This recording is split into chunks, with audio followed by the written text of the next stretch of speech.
রাষ্ট্রপতি পদে নতুন মুখ নাকি দীর্ঘদিনের পরিচিত রাজনৈতিক নেতৃত্বের নতুন অধ্যায়, সব জল্পনা কল্পনার অবসান হতে যাচ্ছে বুধবার।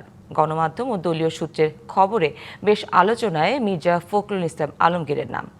11 দলীয় জোটের প্রার্থী অবসরপ্রাপ্ত কর্নেল অলি আহমদ বীর বিক্রম। তবে বিএনপির পক্ষ থেকে দুটি মনোনয়ন সংগ্রহ ঘটনায় উড়িয়ে দেওয়া যাচ্ছে না শেষ মুহূর্তের চমকের সম্ভাবনাও।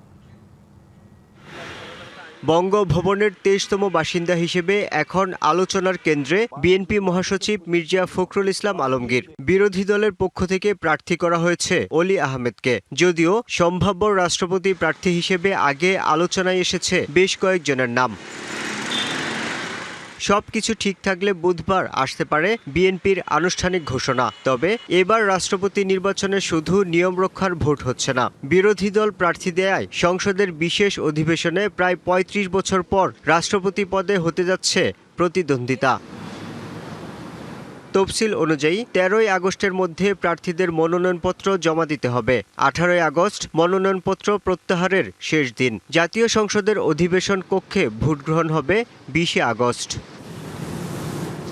চট্টগ্রাম ৪ শূন্য থাকায় ৩৪৯ আসনের সংসদে রাষ্ট্রপতি নির্বাচিত হতে প্রয়োজন ১৭৫ ভোট। বিএনপির এককভাবে রয়েছে ২৪৭ এমপি, জামাত জোটের এমপি ৯০। দলের বাইরে এমপিদের ভোট দেওয়ার সুযোগ নেই, ফলে বিএনপির প্রার্থীর বিজয় নিশ্চিত।